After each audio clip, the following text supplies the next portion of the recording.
maayirka xigeenka degmada Balugubadle ahna ku siisimaha maayirka degmadaasi ayaa kormeeray dhismaha dawladda ee ka socda gudaha xarunta gobolka Hawd ee Balugubadle ugu horeeyna waxa kormeerkaasi uu ku maray dhismaha laanta bangiga oo dhawaan waxaana ka warbixiyay injineerka gacanta ku haya dhismahaasi oo sheegay in shirkad ahaan ka qayb qaadan doonaan 2 kiiloomitir ee gudaha magaaladaasi Balugubadle waxaana kamid ah hadaladiisii ugu mahadnaqaynaa maamulka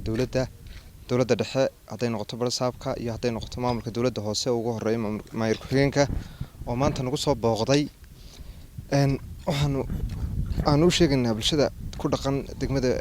Balugubadle inaanu u dhisi doono ka shirkad ahaan si aad iyo aad ugu qurux badan ama sidii loogu talagalay dhismo ahaan anagoo infrastructure maxaa la yiraahdaa qaab dhismeedkiisa sida ugu wanaagsan quality ahaan u dhisi doona haday noqoto qaybta deyrka iyo haday noqoto qaybta maxaa la yiraahdaa dhismaha weyn ee fooqaye isaguna ku xigi doona insha Allah bidmillaahi kariim waxaanu diyaar u nahay inaanu sidoo kale aanu ka qayb qaadano dhismaha magaalada horumarka magaalada ka socda ka shirkad ahaan maanta waxaanu halkan ka ballan qaadaynaa inaanu wadada 2 kiiloomitir ee magaalada dhex mari doonta ee maalmaha dhow la bilaabi doono inaanu ugu deeqi doono insha Allah daamur iyo gaadiidka iyagana ay ka qayb qaadan doonaan baan ka shirkad ahaan maanta halkan ka cadeynayna salaam maxamed salaam maxamed awlan marka hore ilaahay ma mahadle labaad waxaan mahadnaqayaa gudoomiyaha banka Jamhuuriyadda Soomaaliland ee ku dhiiraday inuu bilaabo ku jirto bisha 22ka 2020ga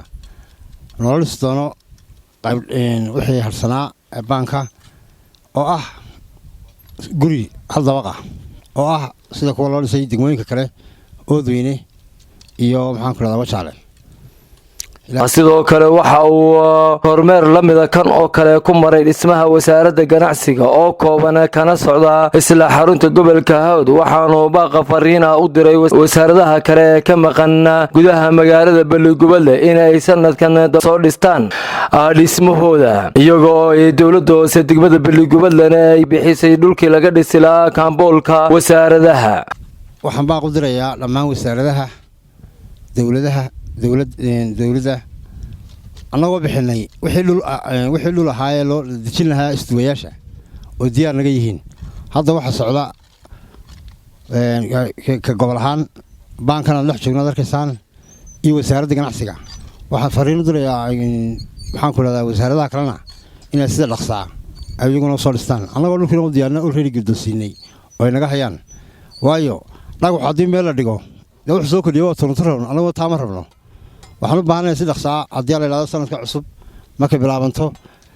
ay u bilaabaan salaam maxamed